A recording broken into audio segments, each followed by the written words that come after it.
Welcome back to a very special episode of Coffee with Cale on January 6th.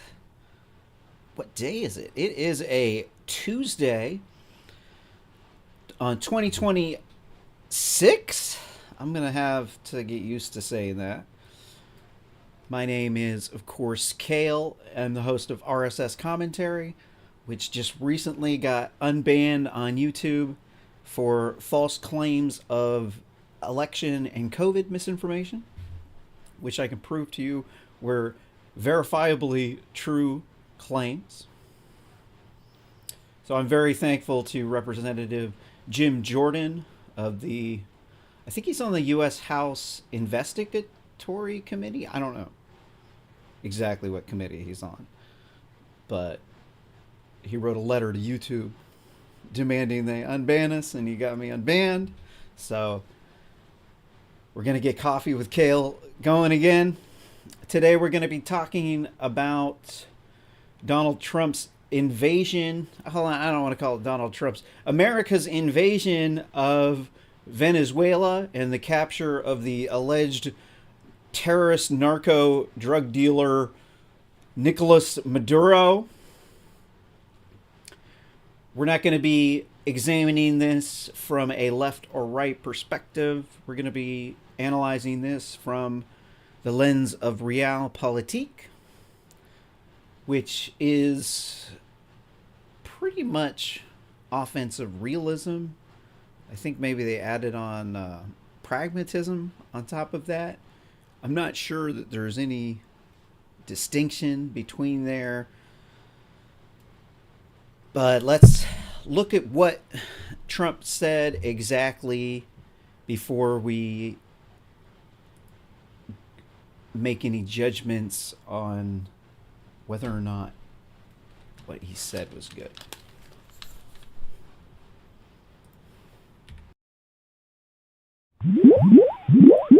Are you saying that Secretary Hegseth and Rubio are going to be running Venezuela, and will you be sending in U.S. military troops to provide? They're going to be a team that's working with the people of Venezuela to make sure that we have Venezuela right. Because for us to just leave, who's going to take over? I mean, there is nobody to take over. You have a vice president who's been appointed by Maduro, and right now she's the vice president, and she's, I guess, the president. She was sworn as president just a little while ago. She had a long conversation with Marco, and she said, we'll do whatever you need. I think she was quite gracious, but she really doesn't have a choice. We're going to have this done right. We're not going to just do this with Maduro, then leave like everybody else, leave and say, let it go to hell. If we just left, it has zero chance of ever coming back. We'll run it properly. We'll run it professionally. We'll have the greatest oil companies in the world go in and invest billions and billions of dollars and take out money, use that money in Venezuela. And the biggest beneficiary are going to be the people of Venezuela. And also, I can't stress this strongly enough, the people that got thrown out of Venezuela that are now in the United States, and frankly, some want to stay and some probably want to go back. Yeah. So, Mr. President, what's being done to protect Americans in the country, and were any of the detained Americans Well, right now they're very last protected night? because nobody's going to mess with us. They're very protected. The people of, and we let them know that you better not touch one of them. Are you concerned that bad elements of the Maduro regime will remain in place? Well, we know who they are.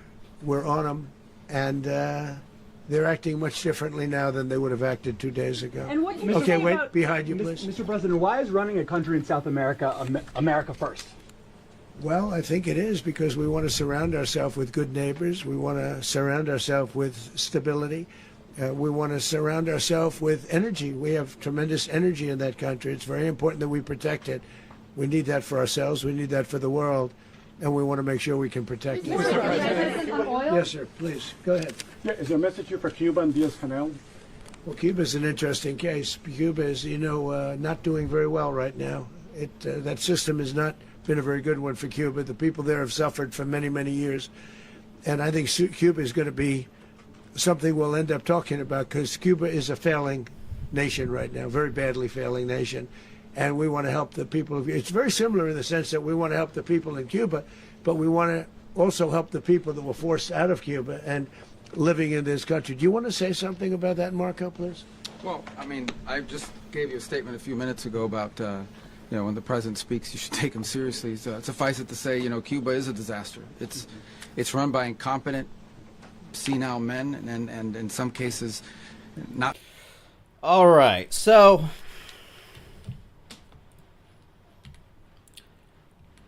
one of the trusted analysts I follow, Paul Warburg, he posted a video breaking down Trump's speech, and he painted it as if, well, first let me preface this with, I really trust Paul Warburg's analysis. I think that he's on it a lot of times, but I really don't like this narrative that the U.S. is coming in to steal the oil from the socialist dictators. The way that our system runs, the oil companies get a permit from the state, they extract the state, they invest a large amount of money, they get a return on the money that they invested, like other businesses. It's not like all of the oil that they pump out of the ground, they didn't pay any money for. The oil that's in Venezuela, it's not like the easiest to refine crude. It's kind of like that Canadian tar sands stuff. It's heavily polluting, requires a lot of refinement. And Venezuela has been breaking down under communism, and they don't give their citizens rights. Maduro was killing dissidents. They had bread lines. They were one of the wealthiest countries in South America, and then they went down the toilet. So it's getting painted as if Trump's like, oh, he's coming out with this ulterior motive where they just want to make money profiting off of the oil, and that he's trying to please the MAGA base. And I don't think that this is a good analysis, because essentially it's like you're like making Venezuela operate like all of the other countries. We're not taking their oil. We're investing money into your country and then getting a return on the profits, and then you get a cut of it. So instead of you owning all the oil that you then just sell to somebody else, so you only temporarily own it, you want to get some of the money that comes from the profits from that. But the way that the economy works is that we don't really charge very high margins for products. And this all came from, what is it, like there was some grocery chain, I can't remember, it's like AMC something grocery chain, that they were the first grocery chain to start selling products with a very small markup, like less than 5% profits, like 3% profit, and they made way more money than the other stores. So where you're accusing these oil companies of stealing money by taking money from the socialists, I don't think that you can really say that they're taking money. Because first off, how much money in profit were they actually making? Let's look at the breakdown. How much profit was the average person sitting in a bread line in Venezuela getting from the oil? They're not getting anything from it. The money is being used to subvert the population. They're getting propped up by Russia and Iran, because even though they're they were the richest country in South America, now they can hardly pay their soldiers. people are in communist breadlines, like they always are. And so to say that America is always invading countries to steal their oil it's like a trope that it does, when you look at the clips, you take all the clips out of proportion of the interviews with the oil executives like Halliburton, you could say that maybe it looks, when you put the clips together, like the oil companies are like conspiring to come in and steal your oil. But the reality is that they're not. This oil does not go to America. This oil is going on the international market, and it is being sold all over the place, like all of the other oil. Like they fill up a big tanker full of oil, and then they go sell it, and they have to move the oil. It's not like they can like sit on the oil and then try to get the most amount of money out of the oil that they had. It's like a liquid that is flowing, and you have to move it from the oil field into people's tanks before it goes bad. So the question then comes up, like, is this Realpolitik that we're witnessing? Realpolitik is, I think it's just kind of like a trendy buzzword. People say it. They don't really know too much about it. It does have a complicated theory. If you look on Wikipedia at Realpolitik,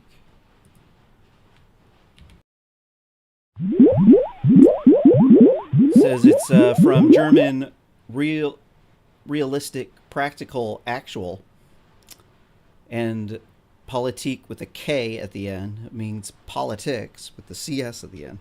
Is an approach of conducting diplomatic or political policies based primarily on the considerations of given circumstances and factors, rather than strictly following ideological, moral, and ethical premises. In this respect, it shares aspects of its philosophical approach with those of realism and pragmatism. I don't think that pragmatism is any different than realism. It seems as if Realpolitik is just another way of saying offensive realism. So offensive realism is a school of political science that was formalized by a guy named John Mearsheimer. And realism means you're being realistic as opposed to being an ideologue. The premise of there's a couple of different schools of realism, but the main one that is used in political science is the offensive realism. And so this is based off the rational actor theory, which I can explain to you. Let me just read this description for all the people who are listening and can't see it themselves. It says, it is Wikipedia. I apologize for using Wikipedia here. Offensive realism is a structural theory in international relations which belongs to neo-realist school of thought and was put forth by the political scholar John Mearsheimer in response to defensive realism.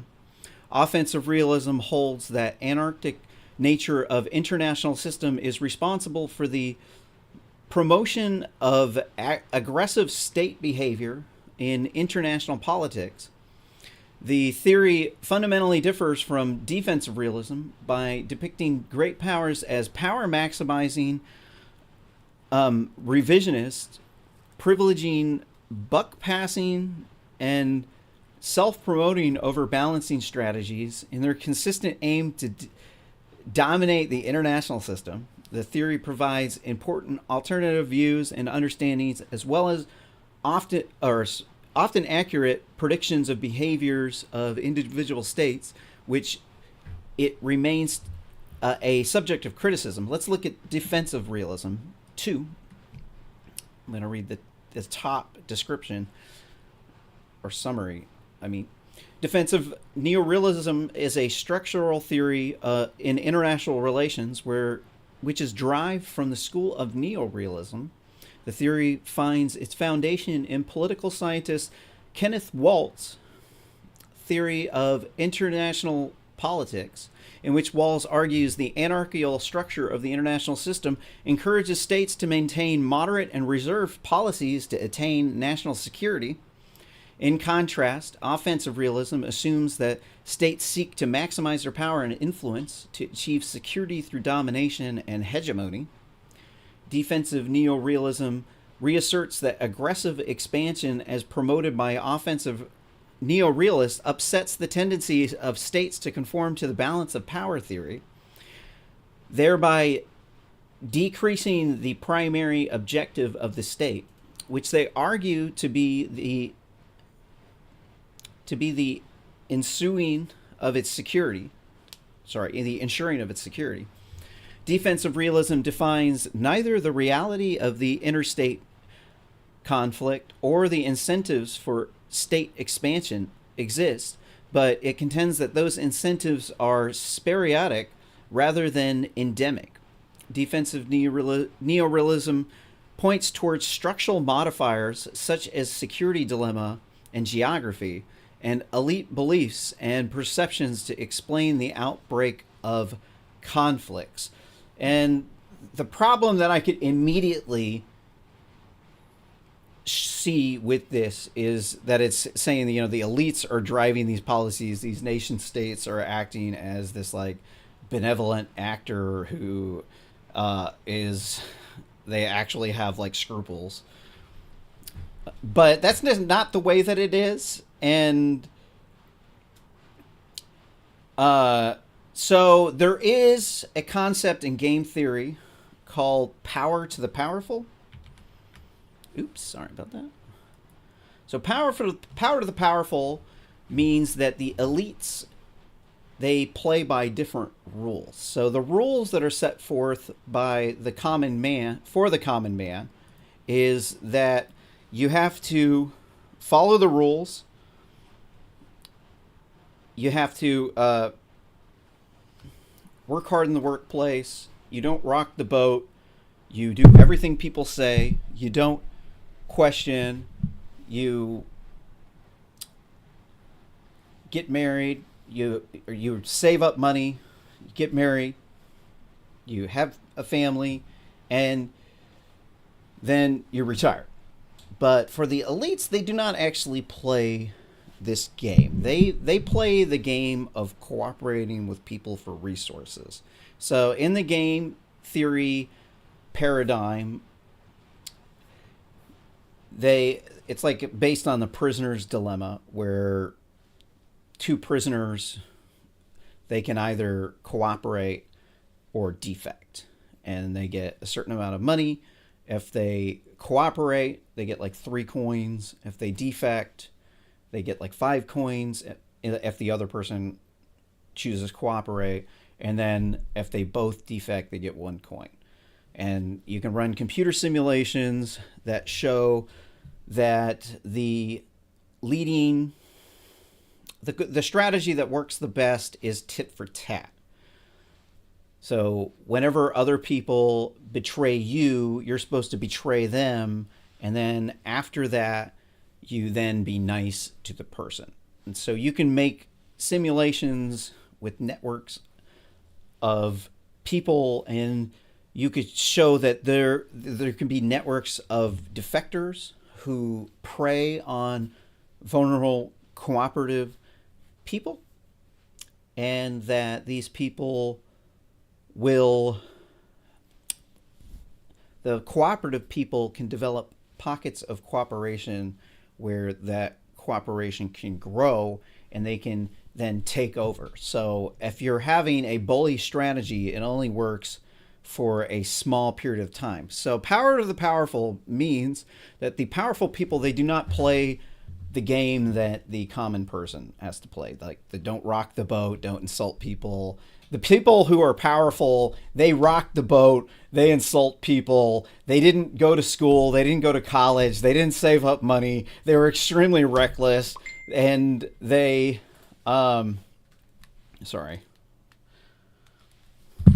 and they came up by violating the rules. This is why they're the elites. Sometimes they're like Nepo babies. like Hassan. Sometimes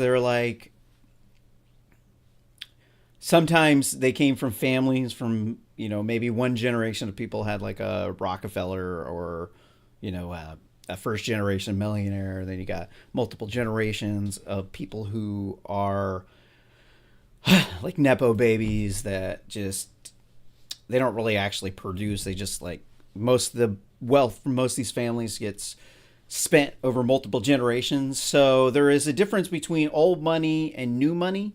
So the old money, we get a lot of these pockets of predatory people in game theory. But their money typically disappears after multiple generations. So the new money people, they're cooperating with each other. So the power to the powerful dynamic is where the powerful people turn people against each other so that we fight with each other so that we cooperate with them. And there's different groups of these predatory rich people. It's not all one group. They don't have some homogenous political identity. They're just rich people, and they operate with like a mutual standalone complex where they all have mutual self-interest, and it seems like they act like one, but they're just voting to give themselves more money.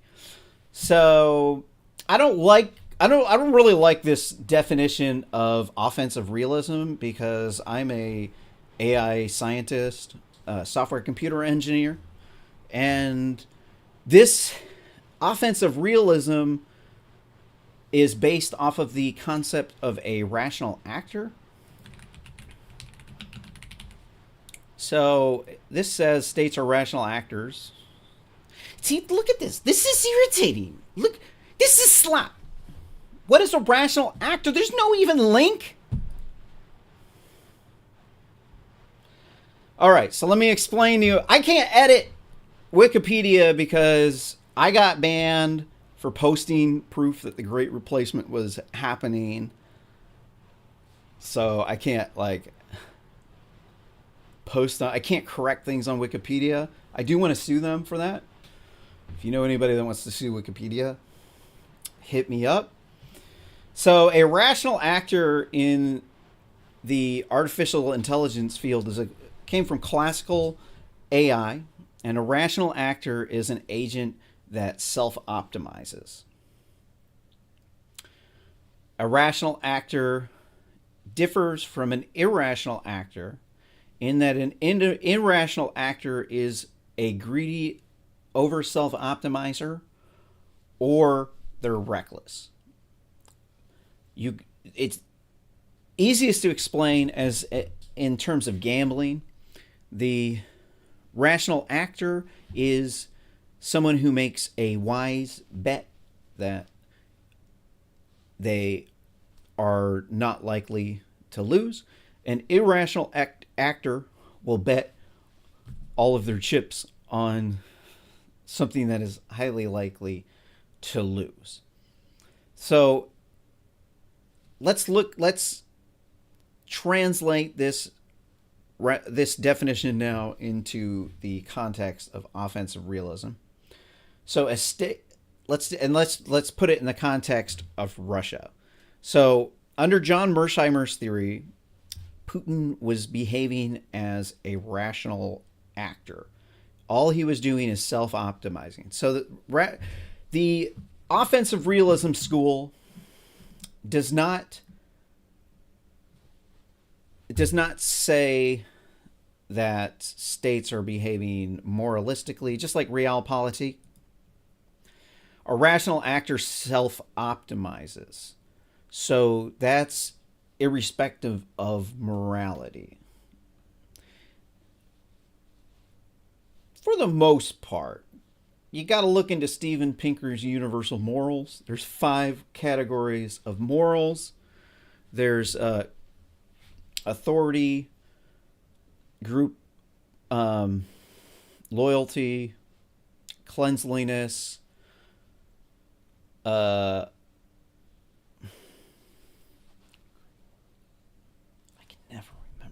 alive. Oh my god.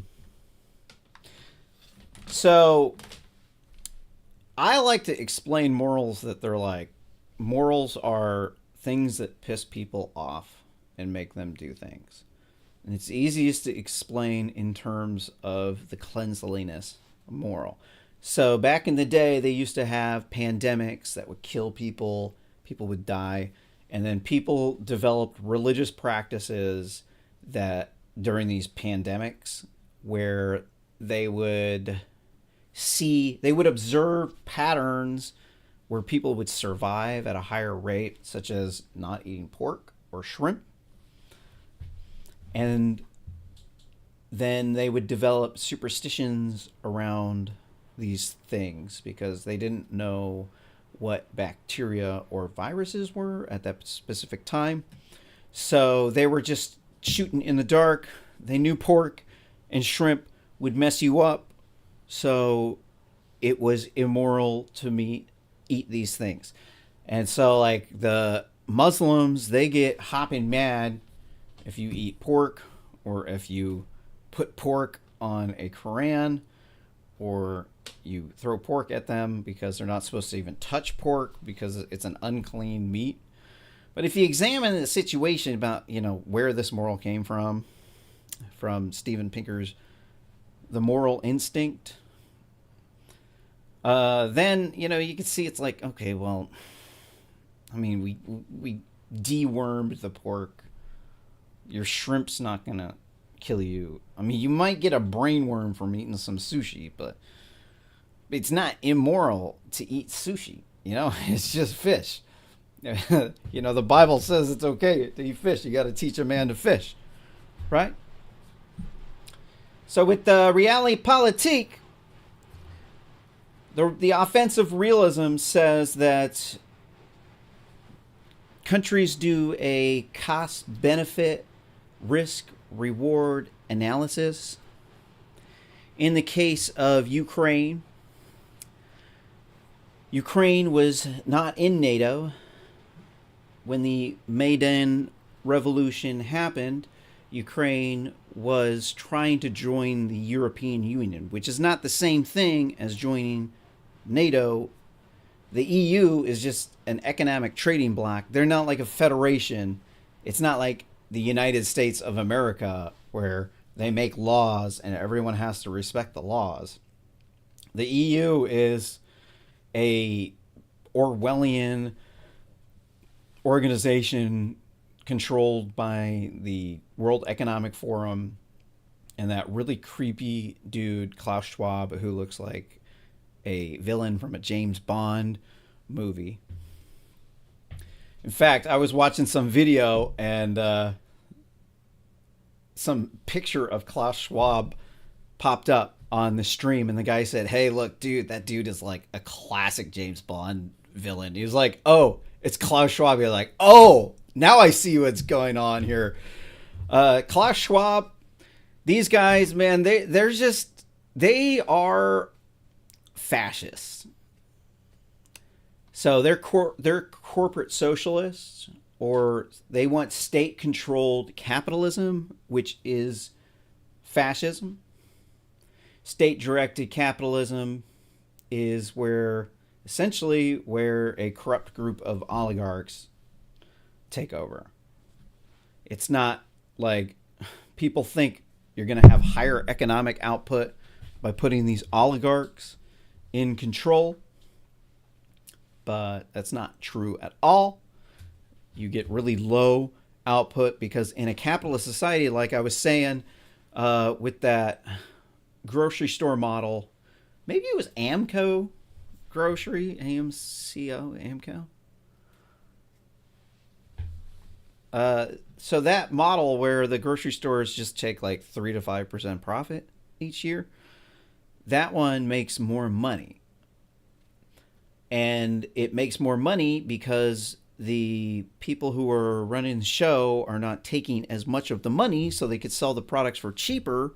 Because they could sell the products for cheaper, they could sell much more of the products, and then getting 3% profit on the much larger sales volume is much more profit in the end.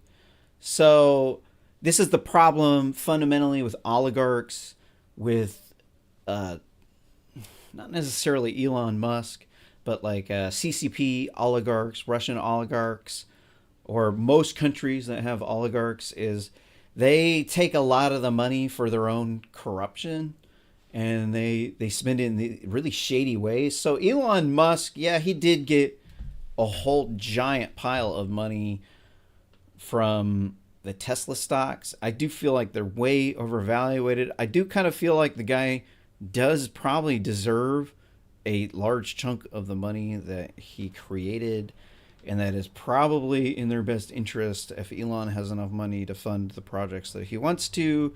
But, you know, if you gave that much money to the corrupt Russian stooge, former president of Ukraine, Yanukovych, the guy who stole $70 billion, and he was a corrupt Russian puppet who was refusing to join the EU after the people voted to join the EU, and then they overthrew him in the Maidan Revolution, which, if you listen to the Russian worldview, they're going to make it sound like the coup was, they had to do it, like Ukraine was run by Nazis, NATO did a coup, they were expanding to Russia's border. But the reality is that it was just Realpolitik, that Putin did a cost-benefit, risk-reward analysis, and he determined that Ukraine was on sale and that Ukraine could be purchased for the amount of money and resources and military hardware that Putin had. So when they made this bet, so they meaning Putin, when he made that bet, the whole world thought Russia was this extremely powerful military, that they were just going to come waltz in and they were going to crush Ukraine. Ukraine didn't stand a chance in hell. But that turned out to not be the case, because Putin was surrounding himself by a bunch of yes men, and they insulated themselves from the truth.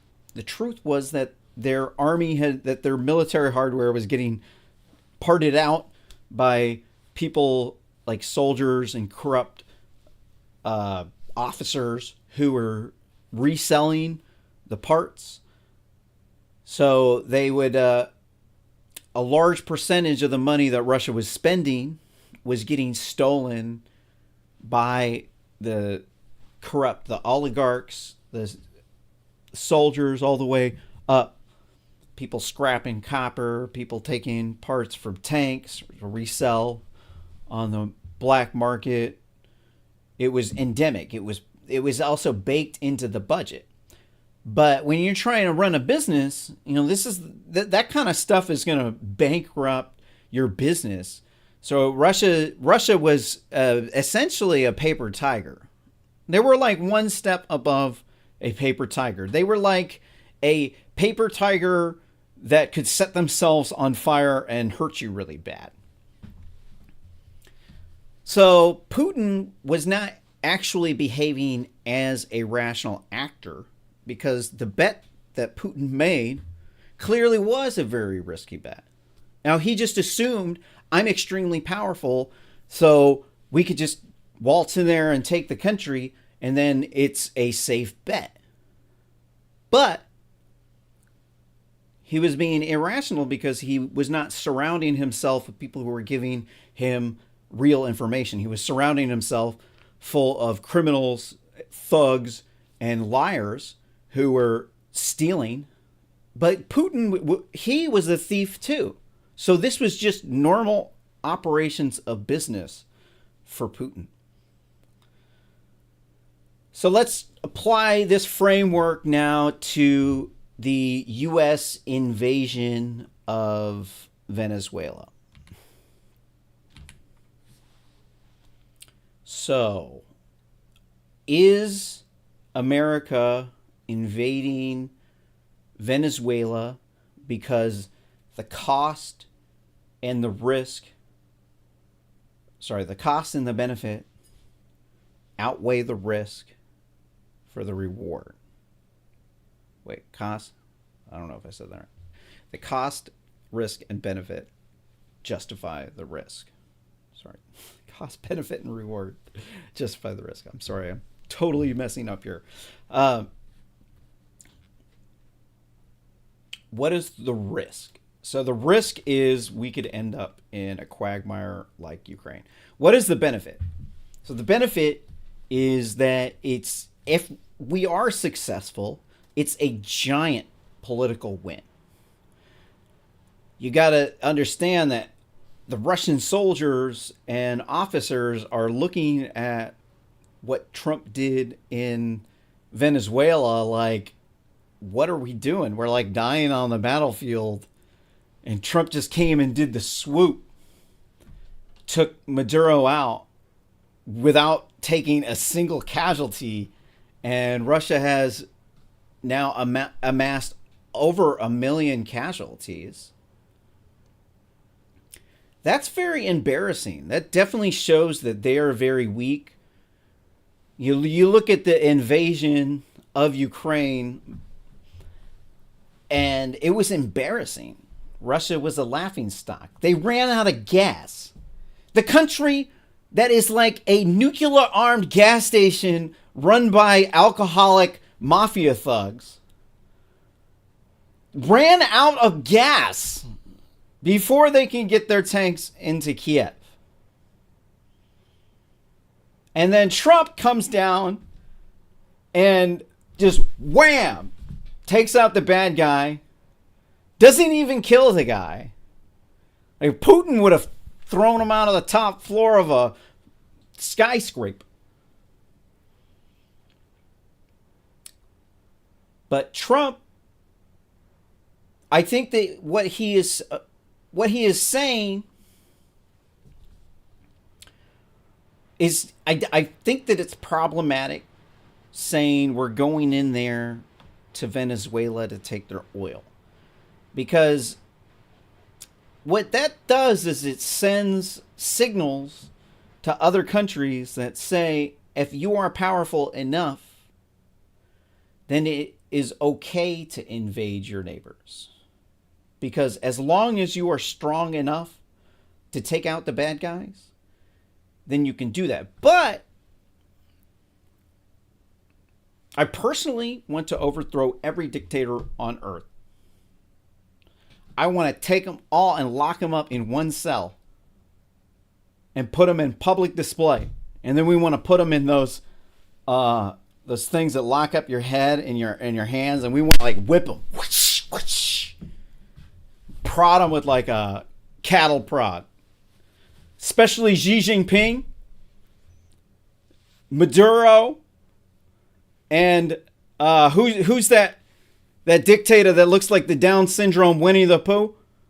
Kim Jong-un, Little Rocket Man. Yeah, that guy. We'll just lock him up with Joe Biden and Hillary Clinton and Obama.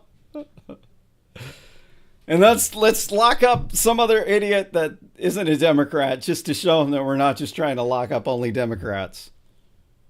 Bernie Sanders, this guy's a communist, right? No, actually, Bernie's okay. He's a principled man.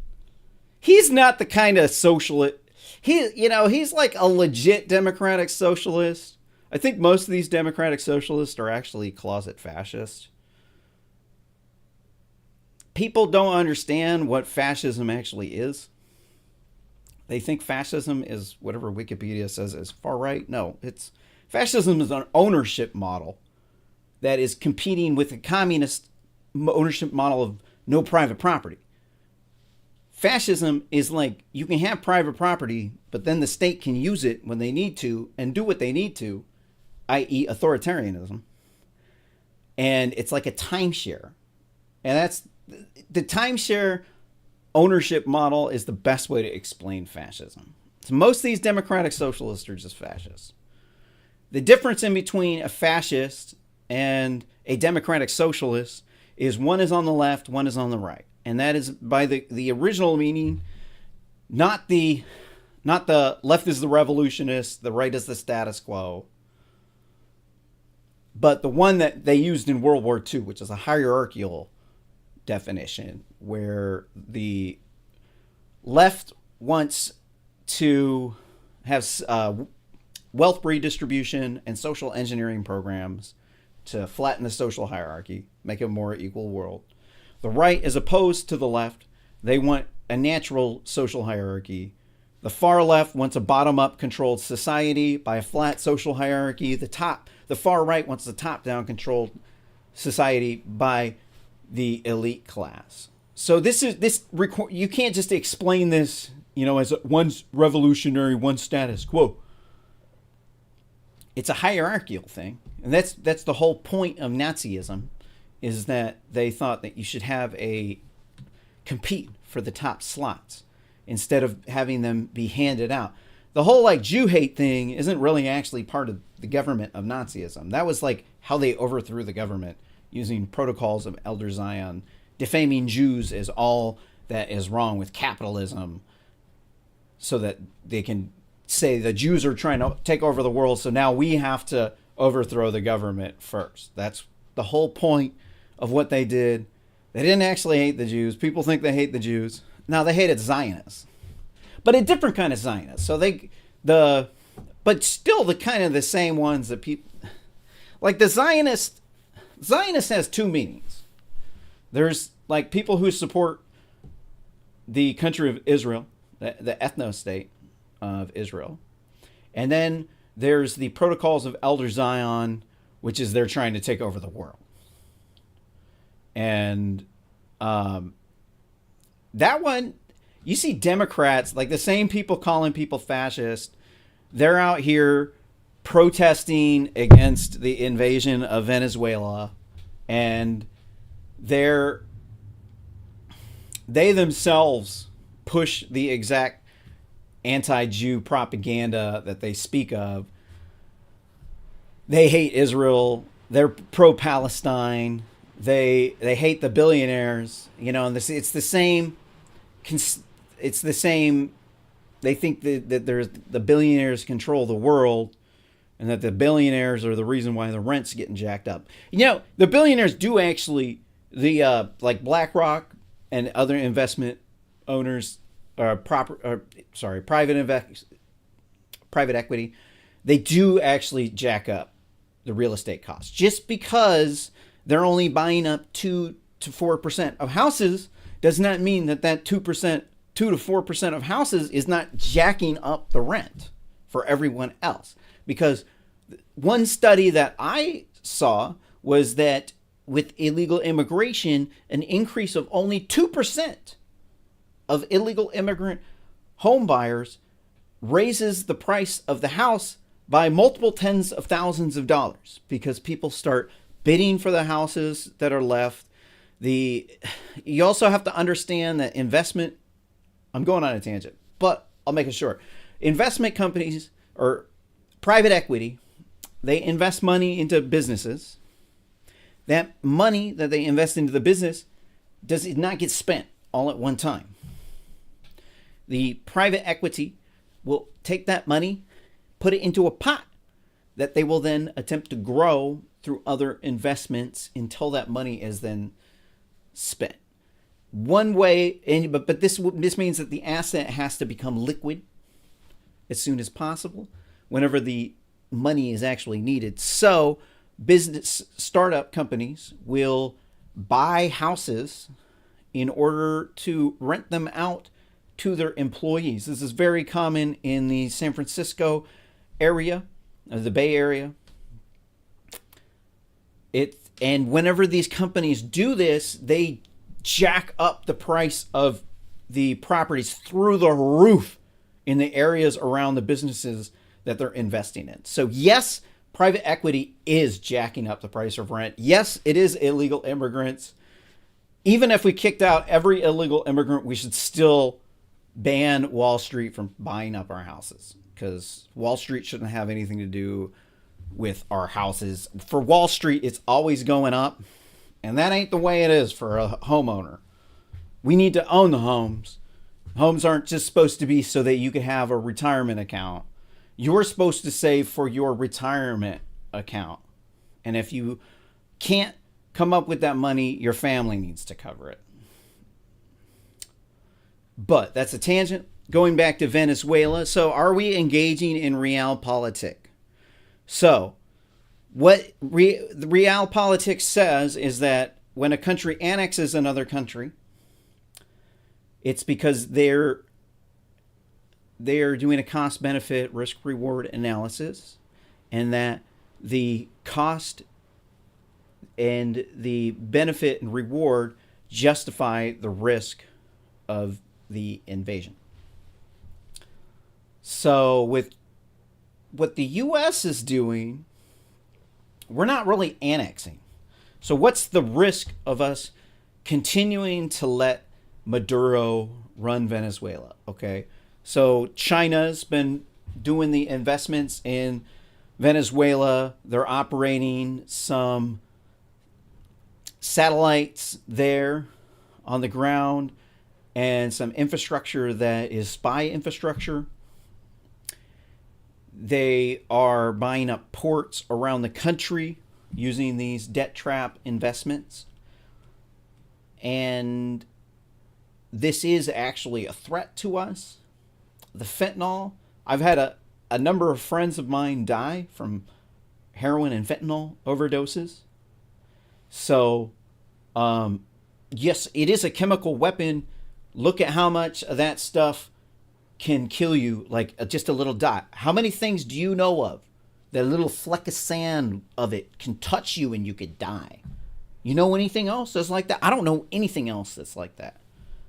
That's literally the only thing that I've ever seen that is like that. That imagine if you took a bag of powdered fentanyl to a music festival and you put a bomb in it and you exploded the thing and then it blew up.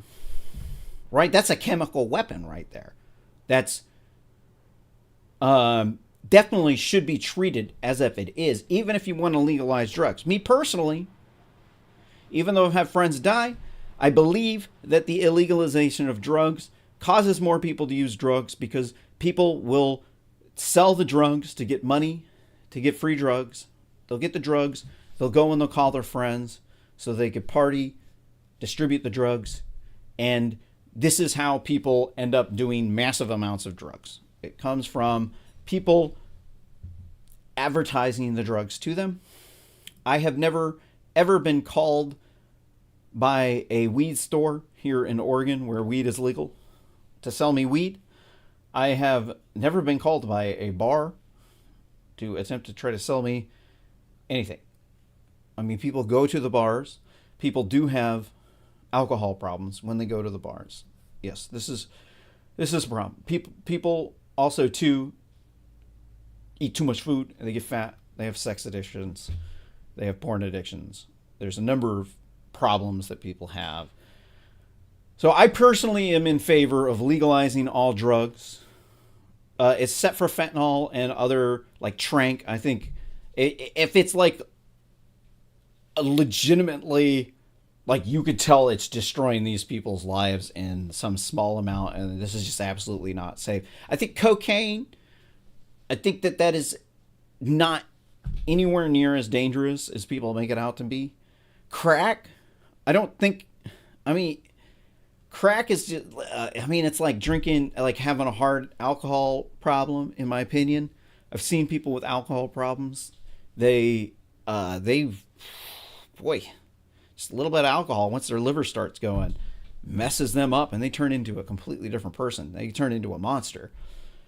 So I personally would be more in favor of forcing anyone with a drug or alcohol problem that is dangerous to the community or themselves into rehab. I don't think that is violating anyone's rights or that it is lying. Like they said, marijuana is a gateway drug, that cocaine is a dangerous drug. Cocaine is not a dangerous drug. Illegal cocaine that's cut with dangerous chemicals is dangerous. But that is a product of it being illegal. So the question is then, was Nicolas Maduro actually a narco kingpin? I wouldn't doubt it, because they had bread lines, and what Trump has been saying is that the Maduro regime needed money. They were working with the Chinese and the Iranians and the North Koreans to build up an axis of evil, to fight us, to kill people. And this is legitimately a threat to the United States. I personally think that we should take the military from Venezuela and then go over to Cuba and overthrow Cuba next. They don't have any oil for us to take. Like, there's no resources there that we're really interested in. But we do like Cuban Americans, right? I mean, we like Marco Rubio. The guy's a good guy. Sorry, I turned my phone down, but it just won't stop.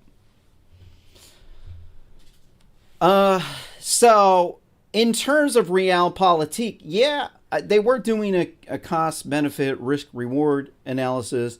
It was the rational move for us to strike Maduro when they were weak. I don't think that we really want to wait until Maduro has a bunch of nukes pointed at us from North Korea and China, and then they're like spreading communism to other countries, maybe starting large wars down there. We also have to look at the fact that Venezuela also annexed their neighbor. What is it, Guyana? No? I don't know. It's in the area that my father, he was friends with Jimi Hendrix and Janis Joplin, and he got caught with 500,000 hits of acid. And he was on some, he was like a rainbow hippie. He was the guy that started the International Rainbow Gatherings, and he had some property down there, and they were going to buy a tie-dye fleet of boats and sail around the world starting rainbow gatherings. But then he got caught with the last little bit of it, and spent most of my life in New York State Penitentiary, and a large percent of it was in solitary confinement because he refused to cut his hair or his fingernails. His name was Rainbow Hawk. I did meet the guy that went to jail with him, Woodstock. We went to the Rainbow Gathering to meet Felipe, his friend. It was a very interesting experience. We did a Native American sweat. It was great. One of the best memories of my life. So, back to the Realpolitik. We got sidetracked. So, Maduro, they did invade and annex their neighbors. So, I don't personally believe that if you're a dictator or if you live in a country that's run by dictators, if you don't have rights, I don't think that you have a right to land. Because in order to have rights, you actually have to have rights. And if you don't have rights, well, then you don't have rights, right? It's common sense.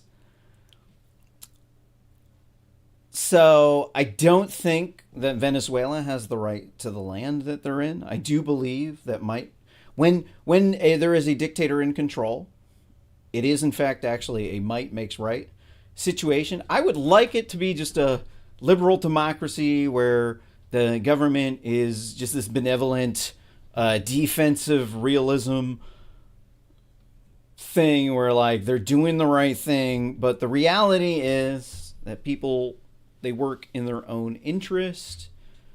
People perceive things to be in their interest that actually aren't in their interest, such as communism or oligarchs. So, was it a irrational move for Trump to capture Maduro? No, I mean, they planned a military operation for months. They executed it flawlessly without taking any American casualties, and that is a military operation that will be studied into the future by the good guys and the bad guys ad nauseum. Unfortunately, we're going to see other countries, bad actors, trying to redo this tactic. But I don't think that this is anything like Putin invading Ukraine. I very much so support Ukraine. I do think that they are fighting to defend the West and our way of life. Russia says that they're the based Christian country that's fighting for the Christians from the evil globalists, but that's just a load of shit. They're globalists. They just want to take over with their guys. The WEF, they're creepy. They're pretty much fascist. They're not getting me into the pod or eating bugs. Not even interested in investing in a startup if I could get rich off of that. But then they trick people to thinking that Russia is the one who's protecting the West while they're attacking NATO, which defends the West. And while, yeah, I definitely see the problems with NATO is not pulling their weight. You got the DEI Karens in control of the UK, locking people up for spicy posts. It's batshit crazy insane. Same thing with Australia. Same thing with Canada. They're crazy, but there are crazies, okay? And if they weren't our crazies, they would be like CCP crazies or Russian crazies controlling the show. So you do have to look at the lesser of the two evils and the necessary evil for what it is. Let me think about this. So I think I explained the rational actor theory. Rational actor is just somebody who acts in their own self-interest. So is this America first with what's going on in Venezuela?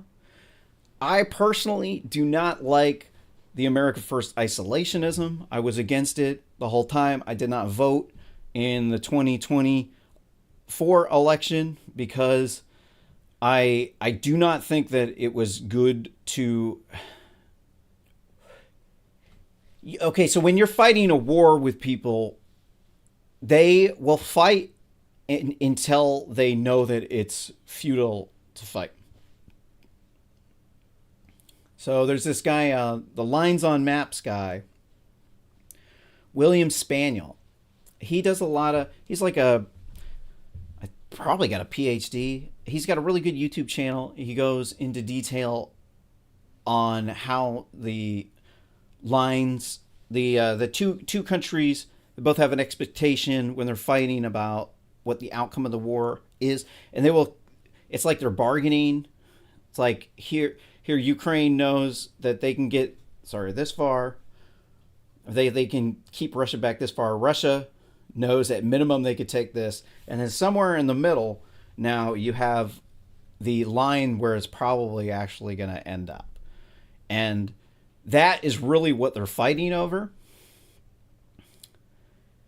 I don't think that Russia would redo this. I do think that they recognize that it was an irrational bet, and now they're in a quagmire, and if Putin just gives up, then he's just going to die.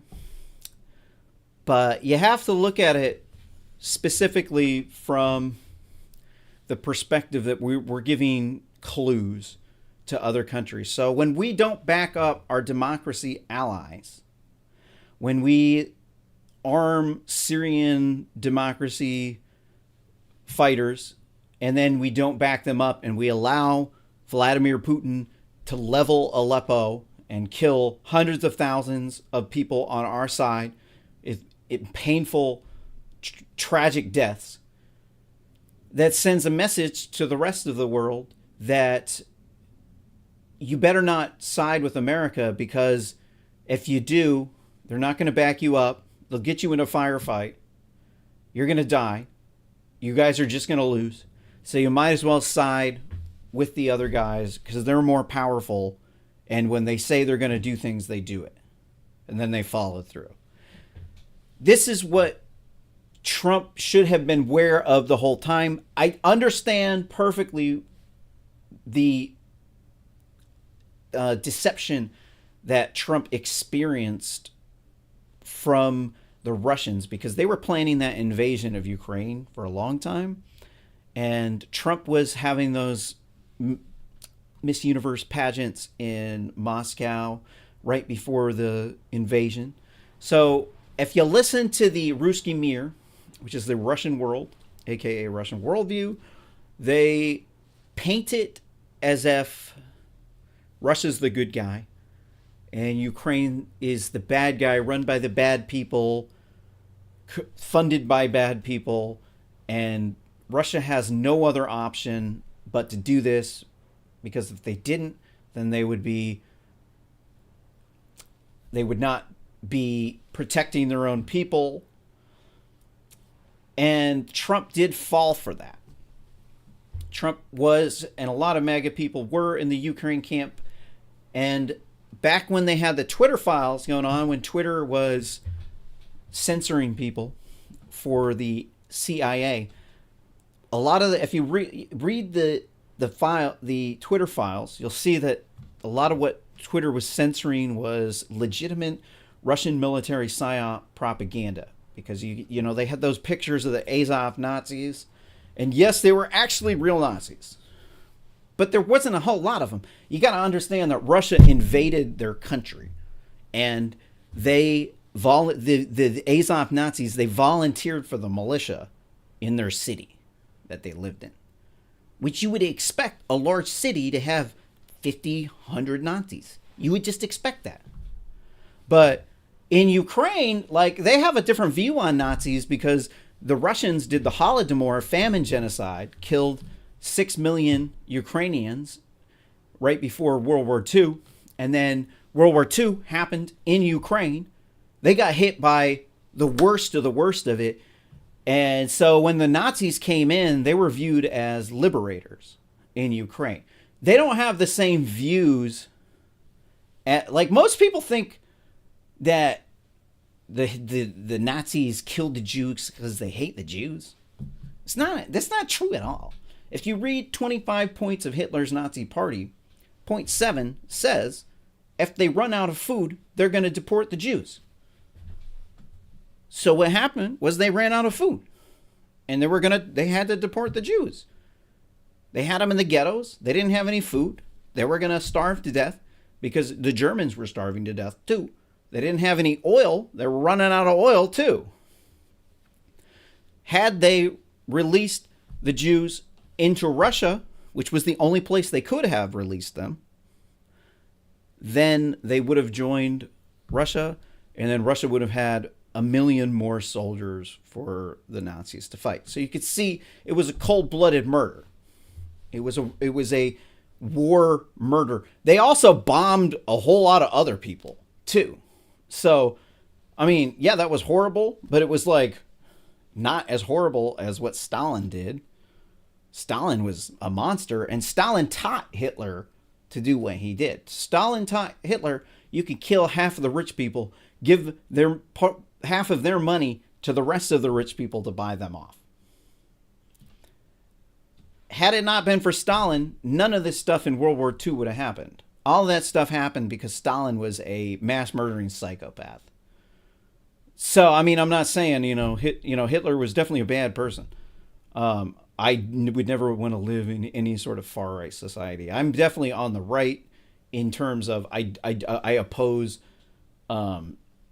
wealth redistribution and social engineering programs to flatten the hierarchy. I think that there's no redeeming qualities to them. There's no evidence that any of them work. So, but I also think that these, having oligarchs is also equally a threat. It makes it so that we can't even afford to own a home anymore. And then oligarchs are the only ones who can actually afford to own the home. And the price of the home becomes so expensive that you could just never pay it off. And then the only people who can actually afford to own a home are oligarchs. And then very rapidly, all of the real estate gets owned by a very small number of people, and you can't get it back from them. So that's equally a problem. But Was Venezuela actually a problem? You know, that's a good question. I definitely think we should overthrow every communist dictator. If we could overthrow Xi Jinping and what's the name of that dude that looks like the Down syndrome Winnie the Pooh? Little Rocket Man. Yeah, Kim Jong-un. Yeah, that guy. I mean, Dennis Rodman thinks he's a cool dude. I mean, he's probably cool one-on-one. It's like people act like, on the left, act like just because they're nice to their friends and they promote DEI to try to help non-white people, that all of a sudden makes them like a good person. But then they could be assholes to MAGA people, and then that's okay, because to them, being a good person means identifying with their tribe. And then if you identify with your tribe, that makes you a bad person. It's like they're like extreme, they're ultra nationalists. What was that? All right, so I've been on here for too long. I think I've done a good description. I think a package just showed up, and I think it's a RTX 3080 eGPU. So I'm going to go pick up my package. Thank you for tuning in to the reboot of Coffee with Cale. I'm going to try to come on and share more of my information with you. This show is going to be not high amount of input. Like, I don't want to set up a slide deck or anything. I just want to have maybe a video clip at the beginning and then talk about stuff. And then I also have another live stream, the AStartup live stream. And then I'm doing the startup related news. And then RSS Commentary is back online. So we actually have hundreds of videos back up on YouTube that you can actually watch. They're very entertaining. I just have some of the best green screen backgrounds on YouTube, period. So until next time, farewell, sayonara, aloha, au revoir, and Godspeed in your journeys, my friend.